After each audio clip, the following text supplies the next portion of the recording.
Okay, well, we have quite a nice amount of people that have attended today's webinar, so it's really exciting since this is our first webinar really focusing on the Drupal business community and providing some education on how to help you sell, especially in the enterprise markets. I am recording today's presentation, so if you want to pass this webinar on to other people at your company or your peers at other companies, you will have that opportunity.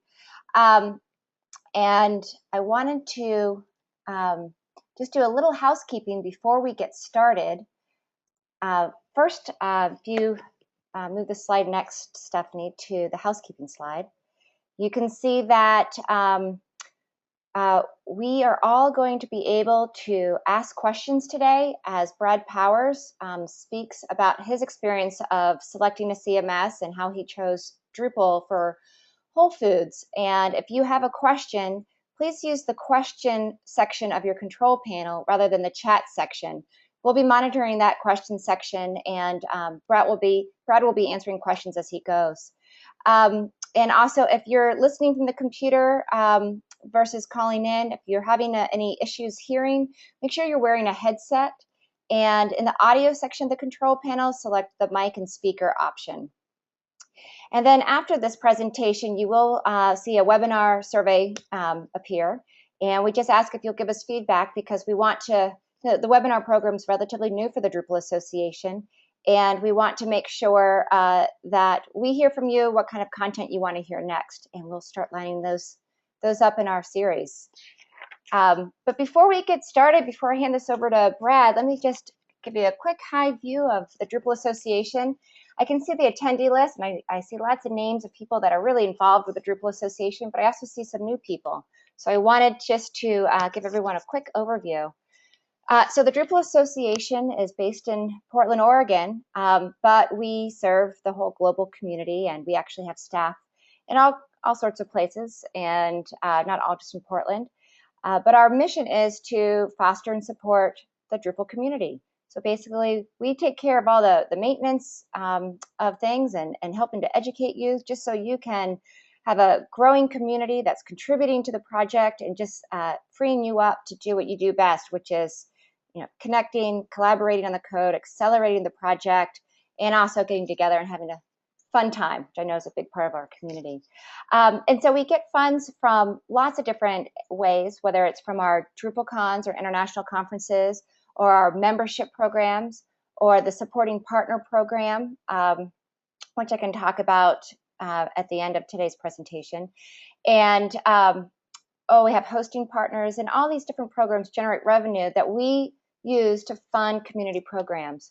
So one of our biggest focuses right now is hiring a Drupal.org technical team that will provide the improvements that we all need so that the site serves all of the different personas. It's really easy to navigate and find information where you can learn about Drupal and be able to get the life cycle so you're adopting and then contributing back. And so we have a lot of work happening on that front already. And then for the hosting services, we pay for that as well as the hardware for the infrastructure. And we host our DrupalCons or international events. We have some coming. We have DrupalCon Prague coming up at the end of this month. And then we also have grants that anyone can apply for if you have a way to further the project and grow the community, whether it's starting a new camp or you want to do a road show with a couple companies to evangelize Drupal to decision makers. We have money available for you to apply to, and you just go to association.drupal.org/grants. Tells you how to apply, and we still have money available this year. So definitely look into that opportunity or contact me, and I can tell you more. The other program that we have is called Global Training Days, and around the world, we organize trainers to provide a free or near free training on the same day. And it's a way to grow the developer base in your local community. But if you're a training company, it's a great loss leader because once you give them, say, the Hello Drupal type of training, then you can upsell them for your 3 or 5 day training. So if you would like to get information about that, please contact me as well. the next one will be in November. So as I mentioned, there are some things coming up. The DrupalCon Prague is September 23rd to 27th. We already have over 1,700 attendees, so we're really excited about this event. And we have some special opportunities here for businesses to connect at our CXO. It's a great place to talk about your business challenges and to brainstorm ways to push through them and grow in a sustainable way. We have the Drupal Global Training Days, November 15th, as I mentioned before. And if you want to find more about our activities and our events, be sure to sign up for our newsletter. You can do that by going to association.drupal.org. And right on the homepage is our link for our newsletter. So with that, I'd like to introduce Brad Power, who's the IT director at Whole Foods. He and I met at DrupalCon Portland. He is the person who chose Drupal for his company, and he was very passionate about giving back to our community. So our site owners and all of your clients are very much a part of our community, and it's really great that we can find ways to help them give back. Code obviously is king, but also insight into how we can grow Drupal adoption is really important. And so, Brad, I just want to say thank you so much for joining us today and helping us understand your process so that we can all learn from that. And I will send over the presentation to you, Brad, so you can take over. Okay. Or actually, I think you can just, sorry about that, guys. I'm still learning this system. That's all right. And Stephanie, do you mind setting your presentation up again? I just hit the wrong button. Sure. Let me see. So you want me to take it off? If you just hit share screen. Okay. So everybody who's watching, we just got this new webinar platform and I'm still learning it. Share screen.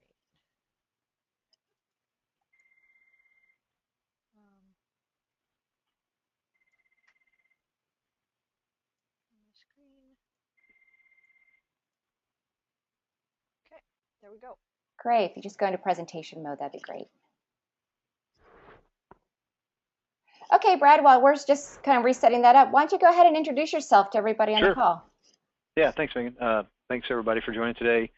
As Megan mentioned, we had a chance to connect at DrupalCon Portland, which was my first one, so it was really enjoyable to get exposure to the vibrant community. And we spent a lot of time trying to figure out ways that I could contribute and Whole Foods could contribute. Obviously, us setting up a booth at DrupalCon didn't make the most sense. So this was one of the ways that I hope you find is useful, and look forward to getting feedback in the survey about either other topics that you'd want or maybe other people from my organization you'd like to hear from. We talked perhaps about having somebody more on the marketing side come in and speak as well. So please know this is our virgin journey and be gentle with us. A little bit about me, 9 years with Whole Foods Market. I lead the tech teams here that support multiple websites, not all Drupal. We have some old hand-coded stuff, some WordPress stuff. Our guest-facing WholeFoodsMarket.com site is a Drupal site. I also support our online commerce application. And we made the decision probably about 1.5 years ago to go with Drupal, and our site launched August of last year, so first year anniversary just recently. And kind of as I mentioned, I'm really excited to try to figure out new ways or ways I can bring my experience and skill set, which is not a development background, to the community. So hopefully this will be useful.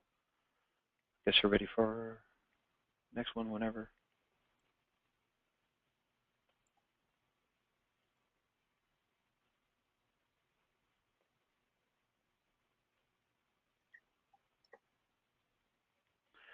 So I kind of went through kind of what we were thinking in a few different slides, and then also towards the end, just some lessons learned that I hope might be valuable for all of you when you're working with your clients and partners, things that I've thought a lot about and would probably do differently, or kind of what I'll expose to you more towards the end. So kind of what we were thinking. As many of you who follow technology probably realize, there are several large, I'll call them paid players, that seem, in my opinion, to be adopting customers as much as they're adopting and acquiring new technologies. And so one of the things that we wanted to do was look at, well, what are our year-over-year costs? And not just think about the cost that we pay in terms of maintenance and enterprise agreements, but also the cost that we pay by getting deeper and deeper with a given vendor.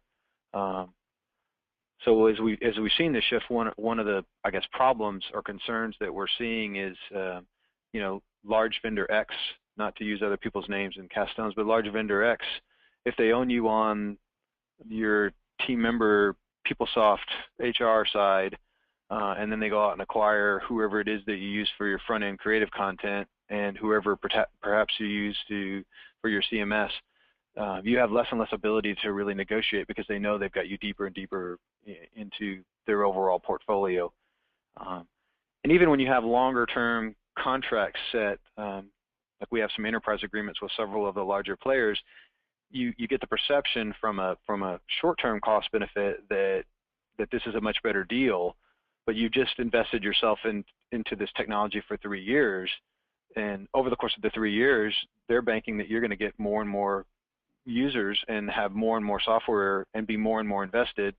And then if they acquire a couple of other companies over that 3-year span, then again, it's harder and harder to negotiate because they want to bundle more and more together to give you the lower price, which again makes it harder and harder to get out. So hopefully that makes sense to everybody. That was one of a big cost part of the equation that we factored in.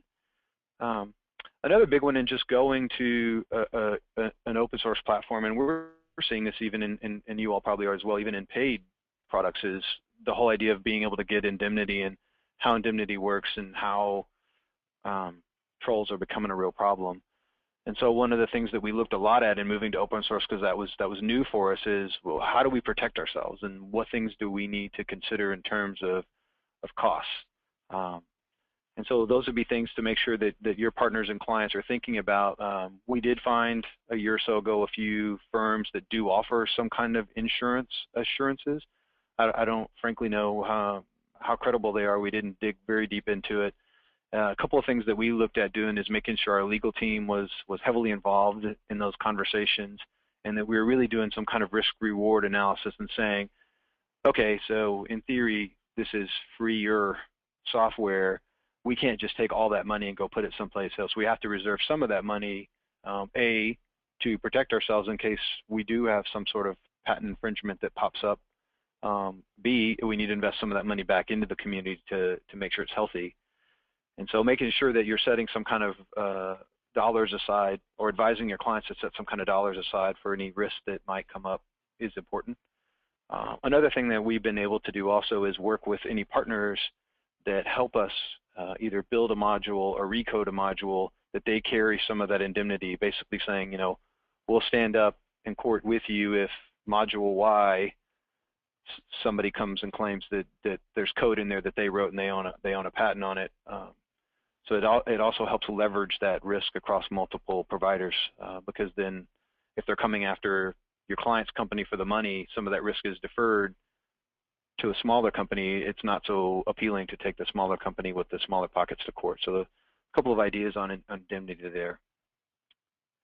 And as Megan said, anytime questions come up, please feel free. I'm trying to keep one eye on that and one eye on the deck. So let me know and we can entertain them, or we can do them all at the end, whatever is good for everybody. So what else are we thinking? Well, obviously there's cost, and there's long-term assurances that you need. And the other part is just, how's the content? How easy is it? What can you do with it?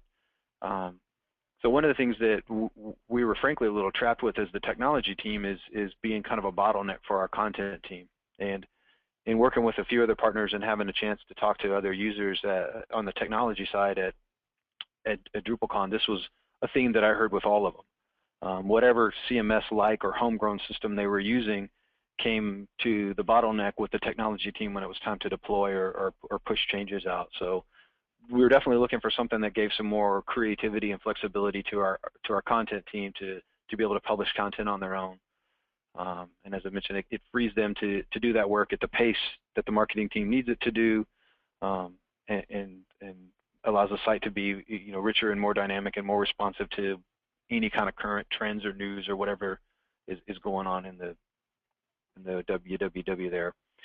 The other thing that's obviously important is how engaging and how rich of an experience is this for our guests. Because for us, if you all look at our site, it's an information site, it's an engagement site, it's a way we want to create affinity and loyalty that aren't purchase-based and aren't discount or coupon-based. It's about us being able to build a rich experience that hopefully gets closer and closer to mimicking what it's like in our store experience in terms of knowing who you are and being able to connect important articles or lifestyle preferences based upon either the behavior that you exhibit or the information you give about yourself. So for us, this is a key area that drove Drupal to the top. We really felt that it would allow us to provide a richer social and more engaging and integrated experience for the guest. I think the marketing team in particular was attracted by, I guess, at a high level, what they said was what they felt like was a product that started with social and learned to do content versus a few others that are content based initially and are now trying to learn how to be more social. And then kind of last point there is reiterating what I said already. They really felt like it was the tool that was going to allow them to have a very focused, customized, and engaged experience with an individual user. And we've taken a few steps towards that. We know we have a long way to go, but we've already built in functionality that recognizes you as a user. This is your store. These are events or venues in the store that are specific to your store and the experience that you want. Next slide, please. The other thing that is always attracting is being able to do kind of what you want when you need to do it. Other partners that we work with in other areas of technology, it's difficult to get the priorities that you have on their roadmap.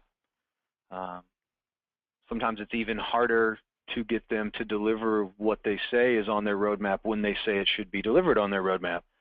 And so we wanted to be in more of a control and driving. I mean, we really see this as an opportunity to push Drupal and support the community with initiatives that are important to our business that we think will resonate with others.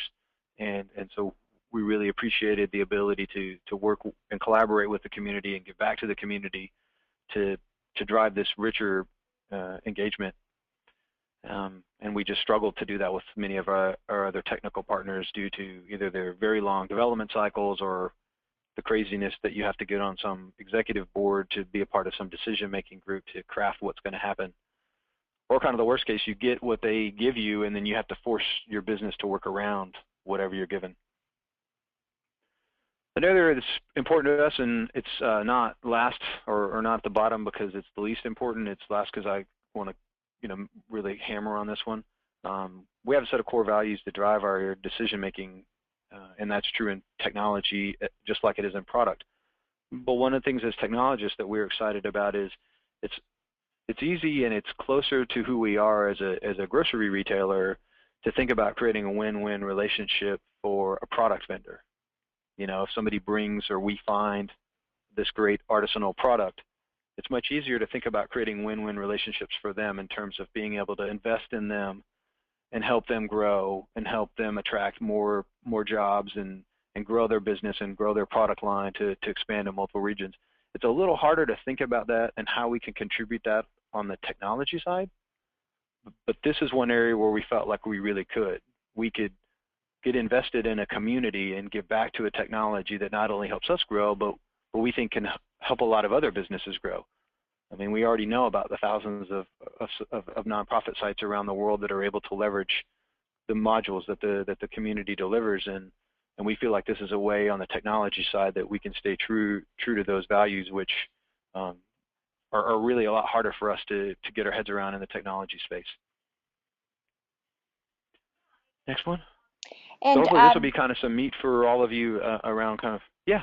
Oh, Brad, I was going to say there are some questions about those last slides. If you go to the I'm not seeing them pop up. I'm sorry. If you don't see them, I can read them out to you. Yeah, sure. Great. So the first one was about, this was kind of like back towards the beginning of your slides.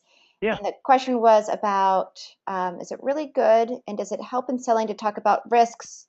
I guess there's questions about like patent trolls, and do you have to deal with anything like uh, risks in relation to patent trolls is pretty much the question. Yeah, definitely. I mean, I think there is a risk there, and we are experiencing that also on kind of the pseudo freeware side, thinking about what you've seen with Red Hat and a couple of other products like that, where the community has created them, but then they've kind of been packetized for commercial use.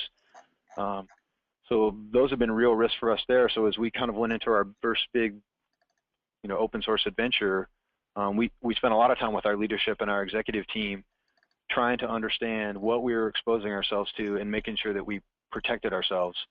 So I would say the size of your client, the larger your client, probably the more relevant it's going to be, because then they'll, at least in our experience, the trolls realize what the pocket, the net spend of that company is. And so it's much easier to go to, a $1 billion a year company and say, pay us $100,000 right now and we'll settle out of court, than it is a company that's only making $150,000 a year. So the bigger the company, I think, the more you're exposed, because the greater visibility you have and the more likely they believe you will be to settle out of court. So I think it's an important point to consider with any of your larger clients, that they're protecting themselves, or really what you're doing in this space is you're just setting aside money to fight them if that's your choice. Well, that's great. Thanks for that. I also just gave you, I think, visibility into the questions, but Sure. Okay. The next one is it really good and helps in selling to talk about patent trolls? Yeah. I see the other part of it. It talks about does it help in selling? I think it's part of being a good partner, right? Is that you need to make sure that your client understands and goes into this eyes wide open with all the information you have. I'm not in the sales side. I probably wouldn't lead with it if I was you. But I think, when you get in, you don't want them to have the perception that it's free and that there's no cost. And so talking to them about how it's more effective or more efficient than what it is that they're paying now would probably be the way I would recommend you phrasing that, is thinking about it in terms of, you're paying X for whatever tool you use now. This tool is going to be less expensive for you year over year, but there are a few other costs that you want to make sure you're considering. I think it would help you have a better, longer-term relationship with whoever you work with. For proprietary software too. Yes, patent trolling is a risk, and I just covered that one with the problem that we have. So that's a good point as well. The next one, has the ability to quickly put content messages to your customers increased your level of ideas? Has it innovated your work? I think it's definitely allowed us to be more engaging with the guests. And I use the example about the stores. We didn't have the store-specific profiles the way we do now.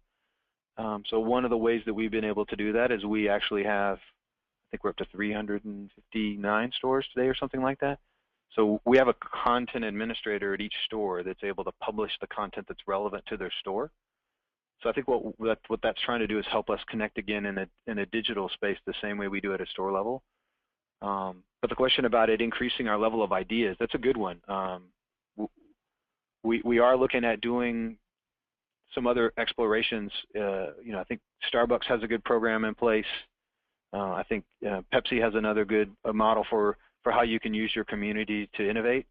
So right now, I'd say that's happening more in an analog mode, more the comments that are received at the stores that are sometimes digital or sometimes handwritten, and as those get to the marketing team and funnel up, there's a lot of ability in our company for great ideas and decision making to come up through the company versus top down in a more traditional model.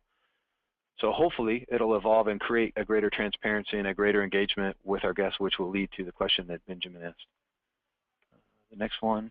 Some clients used to tell me when I give them the budget about their requirement, it's too expensive to be an open source. How can I react? I mean, there are costs there, and I guess they have to weigh it across their organization. So the point that I was making earlier about you can't look at a specific item as the only cost if you use 7 different products from the same vendor. you have to look at it. I recommend that you help them look at it across the portfolio and say, well, yeah, it's great because they gave you this lower price, but are you really happy with the 7 different things that you're getting? And if you add an 8th thing from that same vendor, how easy is it for you to get rid of any one of those things?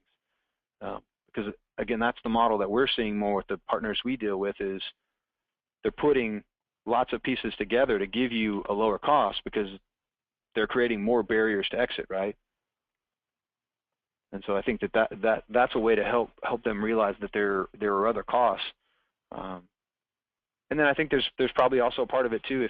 And one of the things I'll talk about when what we learn is, if they're planning on paying somebody to do all of the development work themselves, maybe they perceive that cost to be higher than if what their internal team is able to do, and that's a little retooling. So if I didn't get to everything that you wanted there, Alexandra, please reply back. I think that's next one. So what do we learn? The development team here is changing from current technology to Drupal, obviously. So my team didn't have a lot of exposure to Drupal. So one of the things that we talked about and I would do a better job of moving forward is getting involved in the community early and recommending and getting active in your local meetups, Drupal camps, whatever way you can get involved and learn and share. Work with a partner to hold some multiple week Drupal development training. I think that Drupalize Me and some of those other sources are great. I think that having a deeper, more focused introduction to the tool and the methodology and framework is very important. One of the things that I would think about doing differently that I didn't do the first time was naturally, or at least for me, taking the existing team and having them continue to focus on the site because they know it the best, and leveraging more the partner that you use to do the coding and build the Drupal site. I would actually challenge your clients to think to do the opposite. Find somebody to come on and build and maintain your existing site for you, so that whatever team you imagine is going to be the long-term team is focused heavily with the partner on building the site so that they can more easily maintain it. That might be what you guys already recommend. That wasn't what we did, and something that I would do differently. And if at all possible, be sure that you bring in somebody on your team that has a significant amount of experience. I think a partner is great, and they can definitely bridge the gap. But having somebody that has a stronger experience and a stronger track record is going to help your team grow and help your team feel more in control of their destiny. And I've had a couple of other questions pop up. What kind of content do we hold, or would we like it to hold? I mean, I think that the content that Drupal is able to hold now, or our CMS system to hold, is more than adequate for our needs. I think what we're trying to do is again more specifically target that content. So thinking about it that way, it's associating more attributes with the content, and then as you're building the relationship with your guest and asking them questions more about what their affinity is, their lifestyle preference, using those attributes to surface content that's more and more relevant for them. So be going beyond the store and understanding that you are trying to reduce salt in your diet, or you're gluten-free, and beginning to expose blog articles that are about that, or store events that are about that, the same way you would in a relationship you might have with somebody in the store, what we're really looking to do. The next question I have is, what role did marketing play in the evaluation, and how did you work together with them during the process? We partnered on it, so we came up with a list of evaluation criteria that was a mix of marketing needs and technology needs and kind of some company business objectives. And then we vetted different platforms, and also we used that selection criteria in determining our partner to help us build the site. So I'd say it was an even share in how we made the decision and the number of people that were a part of the decision-making process. So hopefully that answers your question, Joe.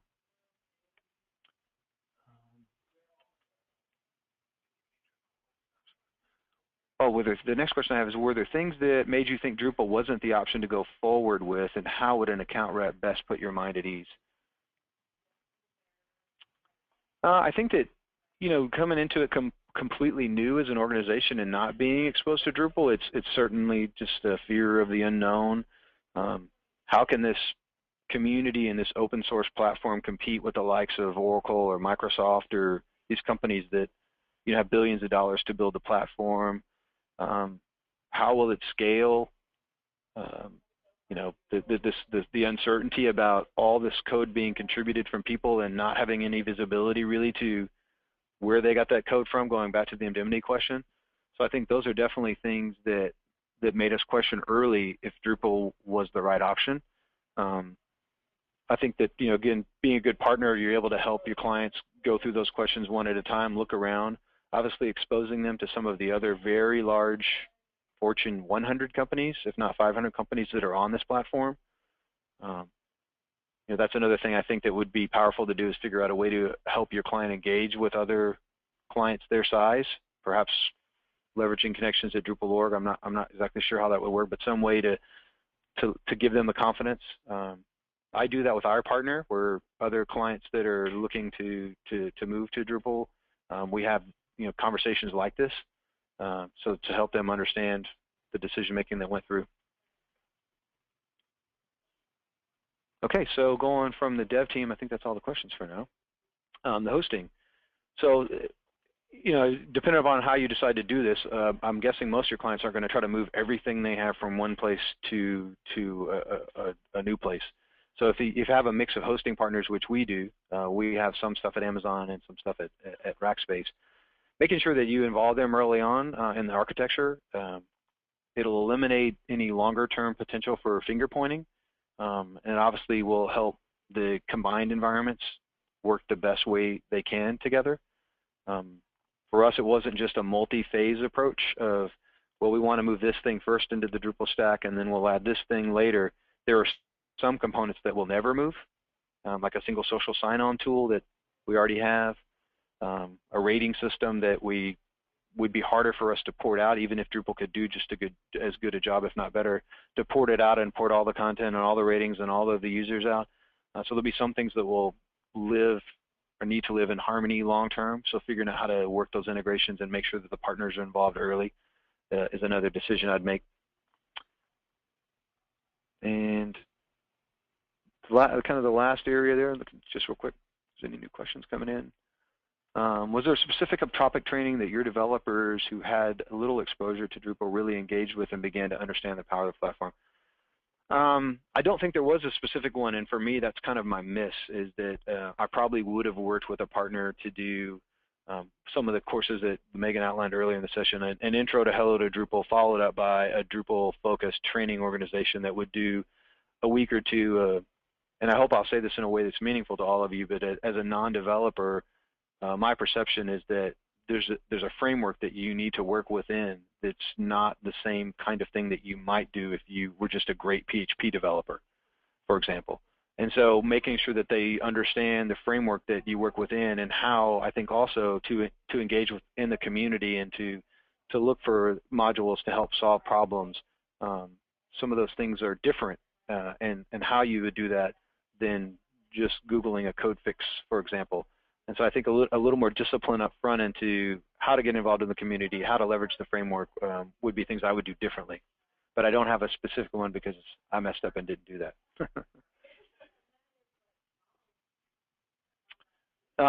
Megan asked a question back to the point I made, is would you guys all think that there's value in the association facilitating these kinds of intros, where if you needed help to talk to a larger company on behalf of your client, or put your client together with, I don't know how big they could get, but you guys all know, Time Warner, New York Stock Exchange, White House, being able to introduce them to and have some kinds of conversation. So she's asking a question if you all think that'd be valuable. So if you do, I guess we should do it. We should figure out a way to make it happen. Yeah, we can definitely do that. And the final areas we've talked about. Go ahead, shoot. Oh, sorry, I was going to say we can certainly do that. And even at DrupalCon Austin next year, we're looking to have a site owner track. So Brad and his peers can come together and get content and network and just learn how to expand Drupal adoption. And so we're definitely looking to make these touch points happen in the community. But feel free to reach out and let me know what would work best for you and what your needs are, because we're always evolving. Great. last areas around the overall Drupal community, and I've touched on it a few times, but I've been really focused on developers. One of the things that I would want to do differently is get my whole team involved early. Make sure that the analysts understand the roles that they can play in terms of helping write a requirement or perform a test on an existing module.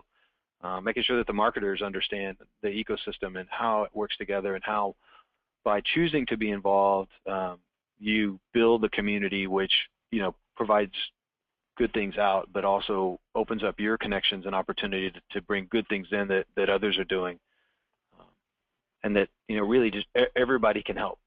Everybody can help if we can find what it is that you're passionate about, which hopefully you guys feel like something like what I'm doing today is, because I was passionate about trying to figure out how to help. I was probably high on DrupalCon Portland when I met Megan, and I really wanted to figure out a way, because the energy I felt there was something I wanted to participate in, and it just wasn't clear to me.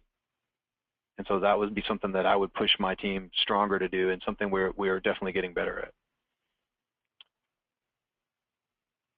And then, yeah, just build awareness for the community. So just got another question. What role did marketing play in the evaluation? I think that might be a duplicate. Sorry, I think I got that one, Joseph. But yeah, just it was a partnership between us to evaluate the software, and that's how we work together in building the selection criteria. A couple of other points that I think are super relevant, as you are probably all experiencing. The demand for the talent and the price that the talent can demand is only going up as there's more demand for this product. So I think it's important to let and make sure your clients know that, and that they're thinking about that. They have some market analysis to understand what the rate is if they choose to convert somebody, knowing that they're going to build a lot into this person and that could make them more marketable. I think also figuring out ways to grow your own talent. So either working with the local community college or college to make sure that they're offering some courseware that's going to provide the pipeline. Another program that I'll throw out that I'm trying to figure out how to do is we have a lot of veterans returning to the United States, and I'm in the middle of trying to develop some curriculum that would give them some introduction to web technologies, and particularly some focus on Drupal, and to try to provide internships for them. So that you need to be creative as the demand for this product continues to grow, so that you can bring in and build your own quality team. So thinking about that is an important component that the leadership might not be thinking about, but the technology team, whoever you're working with, needs to be thinking about. And just figuring out how to partnership with other firms to host workshops is another idea we've been doing here in Austin. Work with colleges to build the curriculum, and just figure out how to make it more accessible to a younger generation, so that we continue to build that pipeline.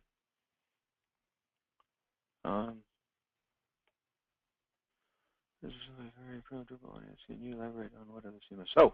So the question that just came in is, presumably we're all in Drupal to win it. Can we elaborate on what other CMSs you looked at and that you're evaluating? Are there any items that Drupal's competitors did better at in your mind? Certainly, looked into Adobe, WordPress, Expression Engine, several other products. I mean, there's some compelling tie-ins, with what Adobe's doing and with how you can get licensing that you can share. I think they just had an announcement last week that their content tools are now integrated into a platform that will allow them to create more responsive websites natively. So I think that there are some things that are attractive there that you want to look at when you say, what are the tools that my developer currently uses today? What's kind of the fewest changes or the fewest barriers? So if they're using a different code repository, that might be something to consider on the development side. Is there an easy integration with their project management tools? We haven't really talked about that at all, but look, helping guide them on that. If they're a big .NET shop, that's going to be a huge change. Thinking about moving from TFS to Jira or Basecamp or whatever you might help them recommend. Whatever code repositories they're using and how they push and deploy would be different. And similarly on the content side, what tools are they using to create, and how easy is it for them to integrate with a given platform? Are definitely things that we considered and caused, frankly, a few products to rise a little bit higher than Drupal. But I think, again, when you take a step back as a business and look at, okay, well, what's our overall investment in Adobe, and who owns Adobe, and what are they doing? What else do we have with them?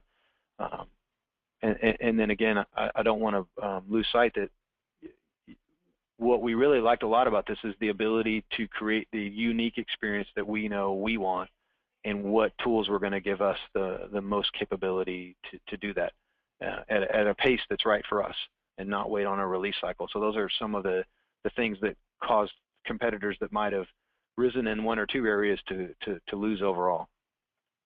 So hopefully that got you close to what you wanted there, Dave.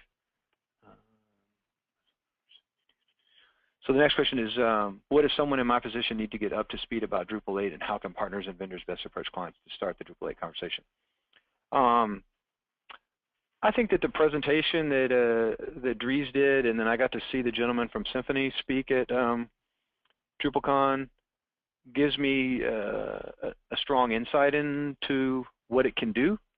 I think the timeline is going to be different depending upon the size of your client, maybe the level of risk that they accept. Like I would not think that Drupal 8 would be right for us for probably 2 years. And partly that's because I've only been on Drupal 7 platform for 1 year. And so doing a major site redesign, you know, you need to get some return on investment before you can do it. Secondly, we don't want to be a technology company and an early adopter.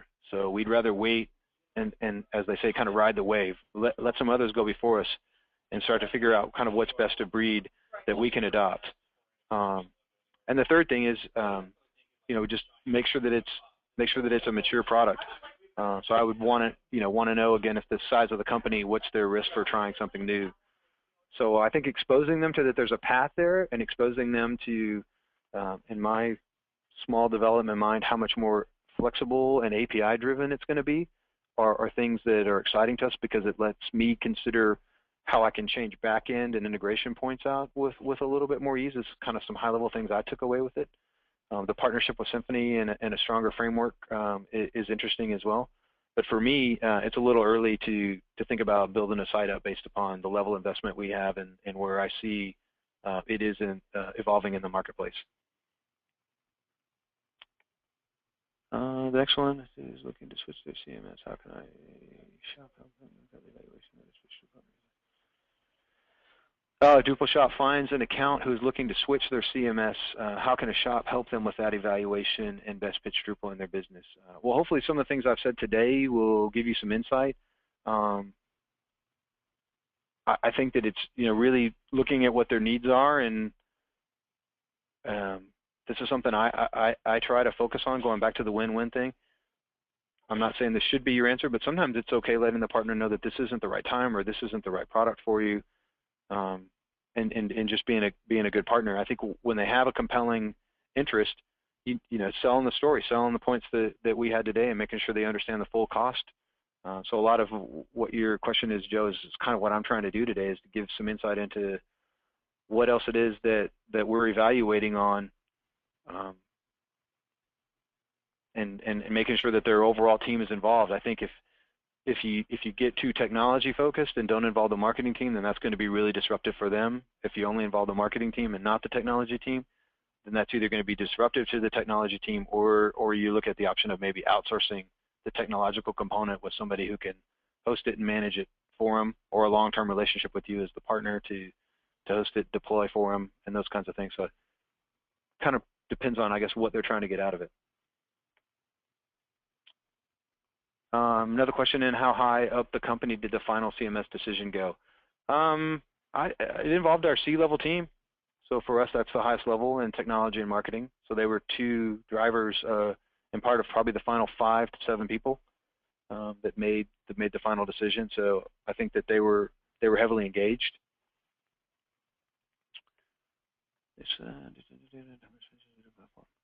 The next question is, what considerations have you given to integrated commerce packages within the Drupal platform, Uber Cart, Commerce, etc.?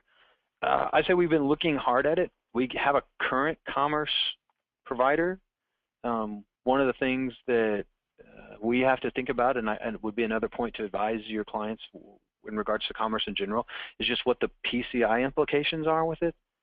And for us, tax is an important and complicated thing. You'd be surprised how many different legislative entities want to tax on if the water is bubbly and flavored versus flat. So there's a kind of a complicated product hierarchy there. So those are some things that we're looking to move towards. I think where we'll evolve over time is connecting closer to our point of sale, and not because we don't think that Drupal Commerce is a platform that can be successful.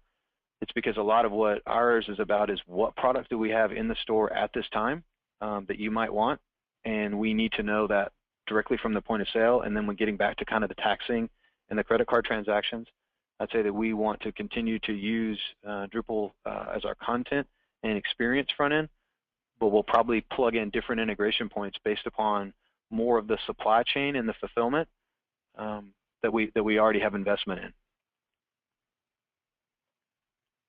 Okay, I think that's it for the questions for now. So going back to, I think, my last one here, and that's good, we've got a few minutes still. Training.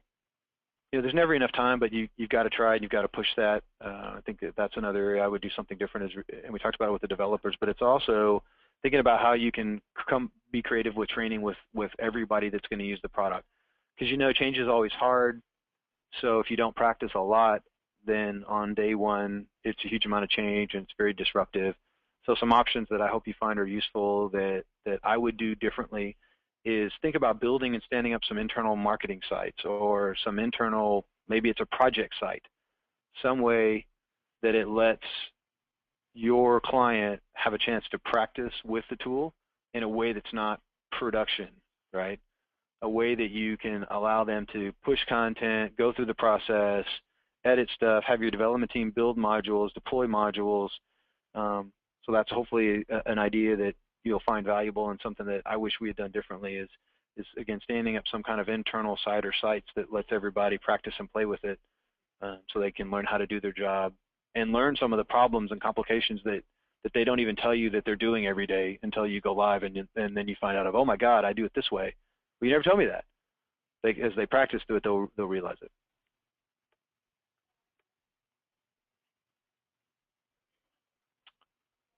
So I don't have any other questions coming in, but we have, I think, another 10 minutes or so. Let's see if anything pops up.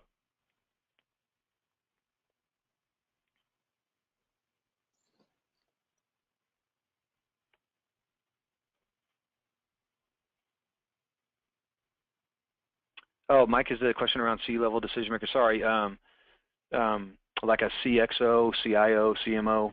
It's a term we use internally to try to decide. We have our C team, which in the case of this decision making was our CIO or CTO, and our CMO, our Chief Marketing Officer. And then our E team is kind of the next level down. Good question.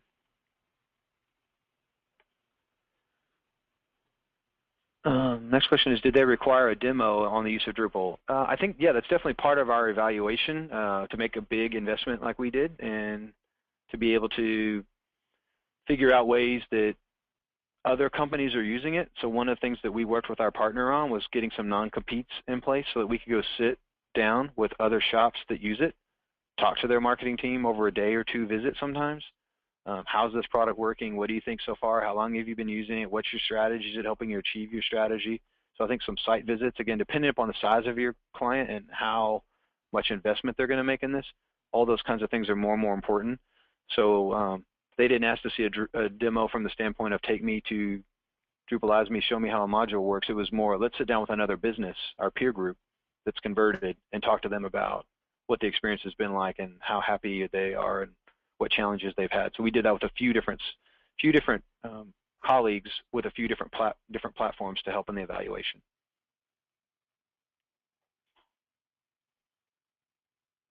Thanks, Max. Appreciate that. Next one was, what was the biggest negative of Drupal and how did you overcome the objection? Yeah, I mean, going back to some of the points earlier, I don't know that there were negatives. It's just, you know, it's the normal human behavior of fear of change and fear of the unknown and what is this Drupal thing. And so I think it's really exposing to your clients how I feel in just the last couple of years, maybe 5 years, you've seen this seismic shift from nonprofits and colleges and universities using it in really cool and exciting ways to a big enterprise utilization, and creating awareness for them that, yeah, we realize this is a big decision, and we just want to reinforce with you that there are many other big businesses that use this, and obviously it's really compelling if they're in a similar market space, right? If they're, if they're heavy into advertisement, show them what the Time Warner suite's doing and some of the other big players.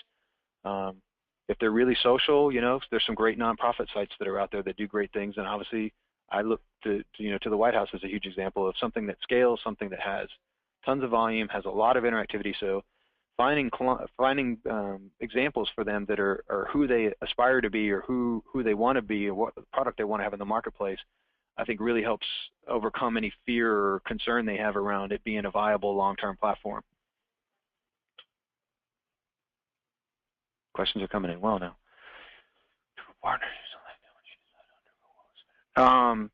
Dave asked if I'm comfortable talking about the Drupal partners we selected. Sure. Yeah. I mean, I think that when we say Drupal, there's kind of a content component, there's a development component, and there's a hosting component. And we explored a few different players. We had some great work done with VML, and initially went with Acquia for our hosting and managed services.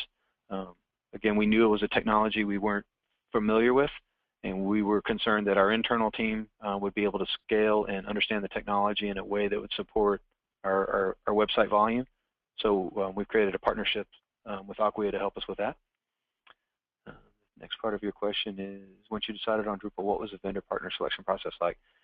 I think it was hand in hand as we were looking at the different CMS systems that we wanted to evaluate. We were also looking at who's effective and who has a strong track record for content, creative, and development in these areas. And so I'd say there were lots of conversations and discussions where when we would meet with other companies or we would meet with, an agency, they would be talking about the different technologies with us. So it wasn't really a separated discussion for us. It was commingled a lot. Tom asked Megan if these slides are available. Yes, I think Megan's recording all this, so the slides will be available as well as all of the question and answer.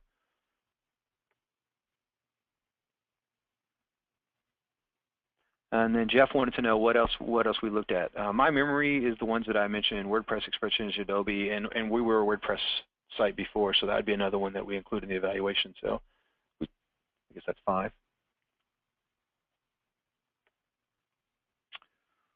When you started looking for information about Drupal on the web, papers, presentations, etc., how did you find that experience, and what would have made it easier and better? I think our partner guided us a lot in that. Like I can remember earlier trying to hire Drupal and getting guidance from Acquia on where to post jobs, how I needed to be active in the community and have a profile to have any kind of credibility and to attract talent. So I think that that's another great thing that you guys can help the companies with is how to get involved and where to look for partners. And if you only do development, having a referral for a creative side that you can work collaboratively with are always strong. I think naturally, Drupal.org is another great site for us to find and be active in the community and find the resources. I think when it got down to wanting to talk to other companies, we are fortunate in that if we make calls or people know people at other companies, they're always open to us having conversations, especially if they're not a competitor. So we can get in the door of other companies and have those kinds of conversations. So when it came to finding those other companies, that wasn't a resource I did on the web. It was more networking within my own company of who knows who here, and obviously probably the same way you guys do a lot of stuff. Just Googling anyone that's made an announcement about their sites on Drupal. Who are they? What do they do? Is their business like ours? But I'd say my partner and the Drupal site were probably the 2 biggest sources of information. Well, making it easier, Joe, it'd be easier if somebody did it all for me. I mean, if I could go to Gartner or Forrester, which you can, and that'd be another good resource for your partners, is looking at kind of the magic quadrant is the Gartner phrase, right? If those clients already have access to those resources, they're great because you can look at CMS and see how it's evaluated using that criteria, and oftentimes you can get from those articles other companies that are using it, and if they're a part of the Gartner group, oftentimes they'll provide information back about what their experience has been. So those would be 2 other resources that I didn't mention that hopefully will help you.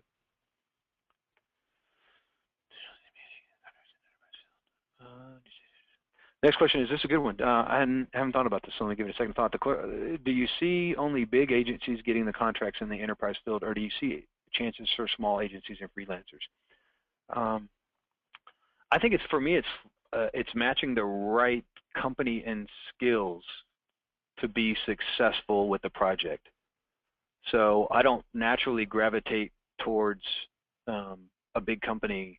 I try and research the company to understand what you're good at, what is your area of expertise, and nobody should advertise that they're good at everything. So what we, again, trying to find win-win relationships. We want to put partners in position so everyone is going to be successful. So for me, it's a lot about the engagement and what I want to get out of it. So we have used some big shops like VML and Acquia. We're also working with a local shop that hopefully we'll be able to create some exciting news on soon. And it's a 5-person team. So I think that we try to put people in position to be successful. So for me, it doesn't matter. I would say that that's probably a question that you want to know from your partner, because if they may be more apprehensive about a smaller shop. But if you really focus on letting people do what they're good at, there's a lot of 1, 2, 5-man shops out there that can do some great stuff.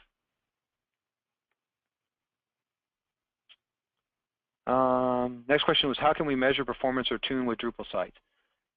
Krishna, that's something that I cannot help you answer. I will admit that that's a big part of what I use Acquia for.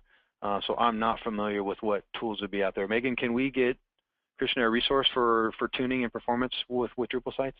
Yeah, Krishna, I'll follow up directly and point you to some resources.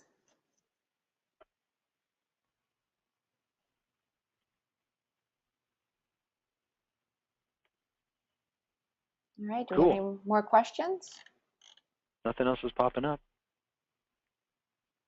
Well, Brad, this was really a really thorough presentation, and I think it's clear that it really resonated with everyone, because we had some really strong questions and answers, and hopefully this will be kind of like the start of all the knowledge sharing for our Drupal businesses. You talked about maybe getting your CMO on here too, to kind of give his or her perspective of what that evaluation process looked like, and how to sell it to a CMO, because that's a whole nother kind of conversation, right? Yes. Yeah. Well, that's great. Well, if anyone has any more questions, feel free to email them to me at megan@association.drupal.org. And I'm happy to send them over to you, Brad, if you don't mind. Yeah, that'd be great. And then what we could do is answer them through a blog post and get them out to everybody that way. Yeah, and definitely fill out the survey and other ideas you have. Again, I don't want this to be a one-time shot for me, so if there's other topics that I can help address, I'd love to do that, or I can engage other team members here to bring other areas of the business to talk to you and answer questions that you have. So please let us know. That's great. And if there's other topics that anyone wants to hear about to help your business, whether it's around talent acquisition or expanding sales and marketing, I see there's someone here with an expertise in marketing automation. I mean, topics like that. We just want to hear all the different ways that we can help you, and we'll find speakers like Brad to present on that. So let us know in the survey. But in the meantime, let me just do my little plug of some things coming up. Again, we've got DrupalCon Prague at the end of the month, from the 23rd to the 27th of September. And again, you'll see some changes of our DrupalCons in 2014. DrupalCon Austin, we're going to have a track just for site owners, and you'll see some more news about that. So sign up for our newsletter to follow this. But this is a great time to bring your clients to DrupalCon. We're going to have content to help them understand how to use Drupal even more, opportunities to network with their peers to see what they're doing with Drupal. It's a really great way to deepen your footprint in these accounts.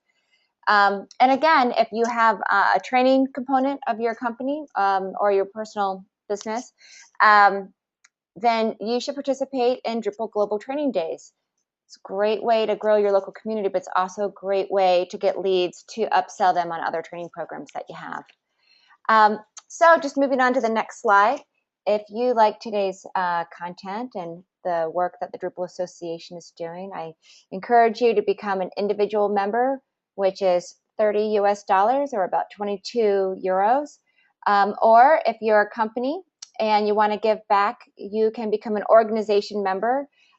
There's a whole range of price points there. It starts at $200 US or 73 euro. And if you would like to give back to the community and get even more benefits, if you go to the next slide, you can become a supporting partner. And this is for Drupal businesses who want to get more visibility into the community and to really show their thought leadership. And they can do that through webinars, through blog posts, information in our newsletter. Also, we have benefits that help you secure talent through job boards. We're going to be creating a job board on Drupal.org next year. You'll get some opportunities to post there, and you'll get some savings. So you can go to DrupalCon and sponsor and get discounts. And you can also get a free pass to our CXO event at all of the DrupalCons, which is a great networking mentoring program for Drupal business leaders. And there's a lot more that comes with these programs, but there's different tiers, so you can pick the one that's right for you. But we certainly hope you'll consider this opportunity. And in the survey, you can let us know if you'd like more information or if you'd like someone to contact you about it. And just so you know, if you go to the next slide, the funds from this program is funneled to improving Drupal.org. We are hiring a technical team that will cost to the tune of about $500,000. That's being supported by our partner programs. And the technical team right now that we have in place is almost done upgrading Drupal.org to Drupal 7, which once that's done, then we can make some significant changes. That's really going to make it easier for developers to collaborate and site builders to come in and select modules and know why they should choose this one over that one. And it just is going to help accelerate the program and onboard new community members so they can find out how to engage with the community, how to use the project, and how to contribute back. So lots of improvements coming because of our supporting partners. And if you go to the link below, you can learn more about the program, but also find out who some of our partners are. We have several here on the call today, and we're just very thankful for what they're contributing and giving back. So with that, I also want to thank Brad Power for speaking today and sharing your knowledge. I think this is the kind of insight we really need in order to grow our business and expand Drupal into the enterprise, because we're all here just to grow Drupal's adoption and also to find out how we can accelerate the project to really meet your needs. So thank you very much for your time and your thoughtfulness and the content you've provided. Thanks, I enjoyed it. Hope everybody else found it useful. Great. Okay, well, we have a lot of people saying thank you in the presentation, and if there's any questions unanswered, I will pull them all together, send them to Brad, and we will do a blog post out. And we also recorded today, so everyone here will receive an email with a link to the recording.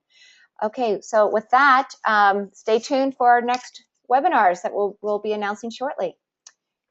And okay, and thanks, Brad. I'm going to close this out. Thanks. Have a great day, everybody. Thank you. Bye-bye.